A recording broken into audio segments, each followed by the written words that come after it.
이 생각을 안 버리시면 올해 집 사기 정말 힘들어지십니다. 오늘은 그 두 번째 이야기입니다.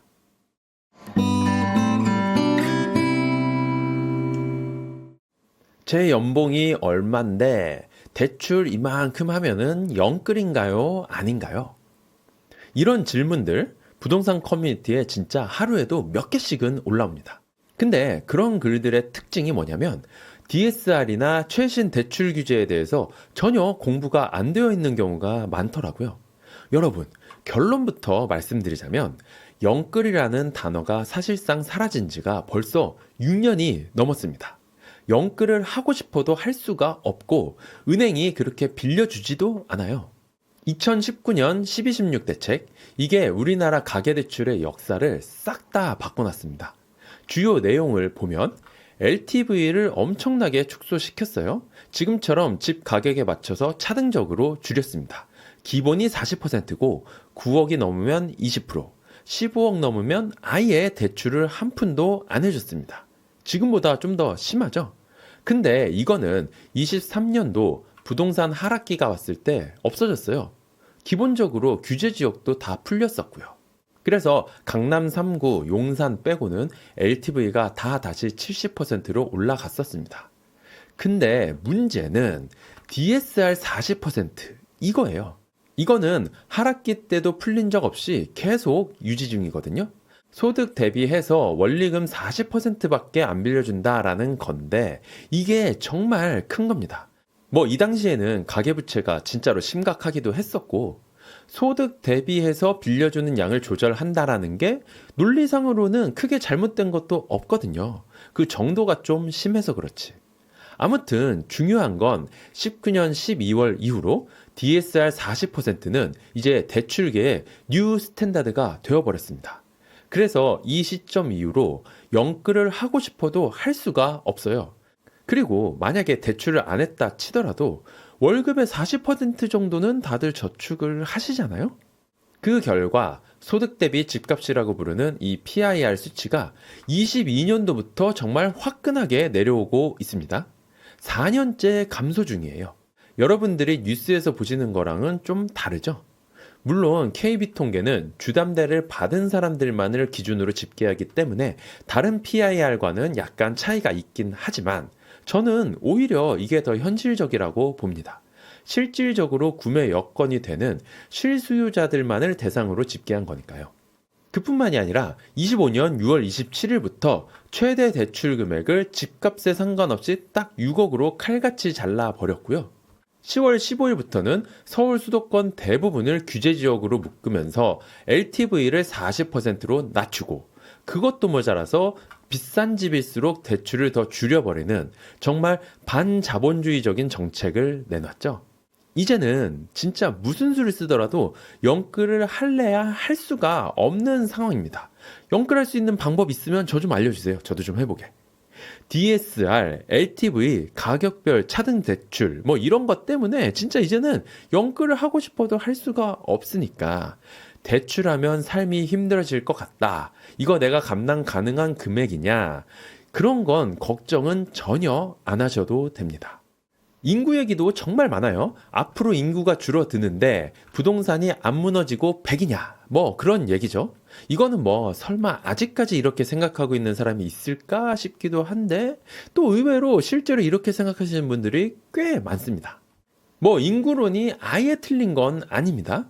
전국 인구 기준으로 보면 19년도를 정점으로 해서 5년간 계속 떨어져서 무려 63만 명이나 줄었죠. 63만 명이면 안산시랑 인구가 똑같은데 5년 만에 안산시가 지도에서 완전히 사라졌다라고 보시면 돼요. 확실히 인구가 어마어마하게 줄기는 했는데 정작 수도권 인구는 거의 안 줄었습니다. 오히려 약간 상승하기까지 하죠. 그 말은 뭐냐? 지방은 확실히 소멸되기는 할 겁니다. 그런데 그런 와중에도 수도권 쏠림 현상은 더더욱 심해지고 있다는 겁니다.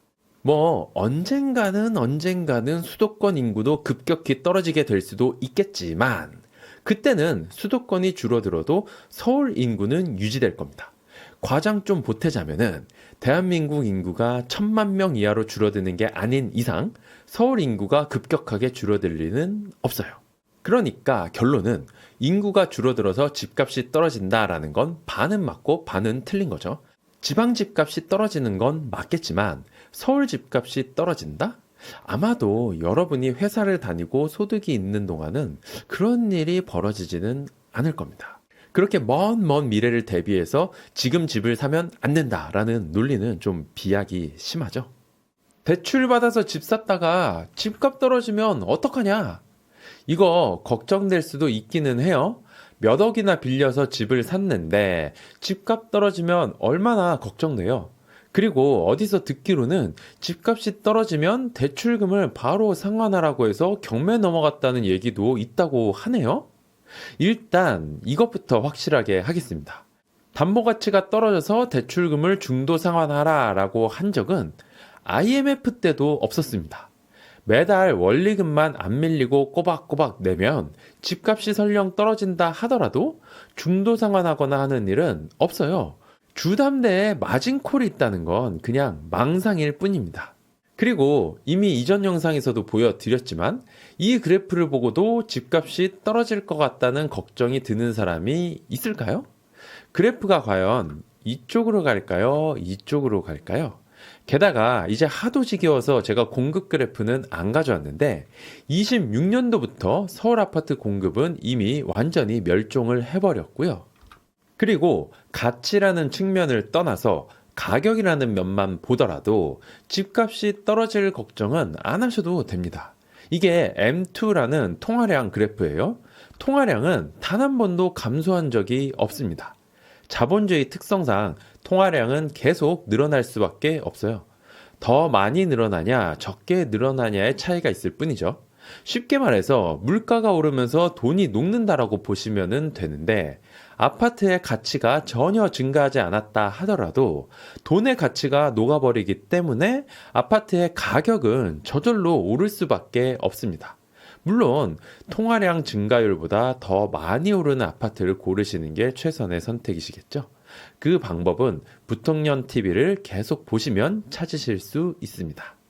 30년 만기로 주담대 빌리면 30년 동안 대출의 노예로 살아야 되는 거잖아. 나는 그렇게는 못 살아.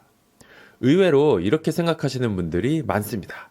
대출금 갚으면서 쪼들리면서 살기는 싫다. 근데 이런 분들이 간과하고 있는 게 있어요. 거주비는 공짜가 아닙니다.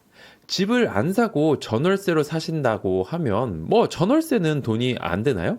전세는 전세 대출 이자가 나가고 월세는 월세가 꼬박꼬박 나가는데 거주비가 공짜라고 생각하는 분들 몇 분 얘기를 들어보면 아직 독립을 안 하고 부모님 집에서 같이 사시는 분들이 좀 많더라고요. 언제까지 부모님 댁에서 같이 살 수는 없잖아요? 아무튼 대출을 하면 최소 30년은 원리금이 나가는 거는 맞아요. 근데 사실은 거의 대부분의 사람들이 그 대출을 30년 동안 갚지는 않는단 말이죠. 대부분은 중간에 이사를 갑니다. 자녀가 생겨서 큰 집이 필요해지든 학군지가 필요해지든 아니면 직장을 옮기든 아무튼 한 집에 30년 사는 사람은 거의 없다고 봐도 됩니다. 정부의 발표에 따르면 평균 거주 기간은 8.4년이고 수도권은 훨씬 더 짧아서 7.1년이라고 하네요. 거기서 전월세로 사는 사람들 빼고 자가로 자기 집에 거주하는 사람은 평균 11.5년을 산다고 합니다. 수도권은 거주 기간이 좀 더 짧다고 하니까 한 10년 정도 되지 않을까요? 아니 근데 어쨌건 이사 가면서 주담대를 없애고 끝이 아니라 새로 주담대를 일으켜서 집을 살 텐데 어차피 주담대는 계속 달고 사는 거 아니냐? 라고 말하시는 분도 계세요. 맞는 말입니다. 거주비는 계속 드는 거예요.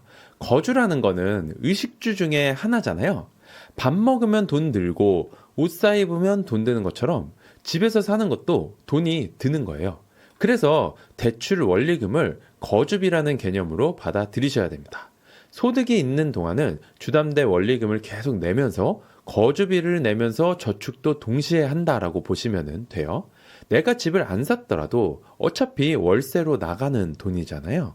예를 들어서 15억짜리 아파트가 있다고 칩시다. 내가 6억 대출을 내서 매수를 하는 경우도 있을 테고 월세로 거주하는 경우도 있을 거예요. 이때 6억 대출의 원리금은 293만 원이 나옵니다. 30년 만기 4.2%로 계산한 거예요. 근데 월세로 살아도 매달 300만 원이 들어요. 이거는 보증금도 월세로 전환해서 계산한 거예요. 말이 안 된다고 생각하실 수도 있는데 네이버 부동산 켜보시고 매매가 15억 정도 되는 아파트 찾아보세요. 전월세 계산해 보면 이 정도 나옵니다. 근데 어쨌건 똑같이 월 300이 나가는데 월세는 그냥 증발하는 돈이고 대출 원리금은 그래도 그 중에 일부는 원금을 상환하는 거잖아요. 이거는 저축이죠. 게다가 집값이 인플레도 방어해 주는 거고요. 대출의 노예, 이런 말 하는 사람들이랑은 앞으로 거리를 좀 두세요. 재테크에 도움은커녕 방해만 되는 사람들입니다. 내 친구 누구는 청약 당첨돼서 떼돈 벌었다던데? 자, 이런 거에도 현혹되시면 안 됩니다. 청약으로 큰 돈 버는 분들은 정말 극소수예요. 청약은 그냥 로또입니다. 로또에 인생을 거시면 되겠습니까?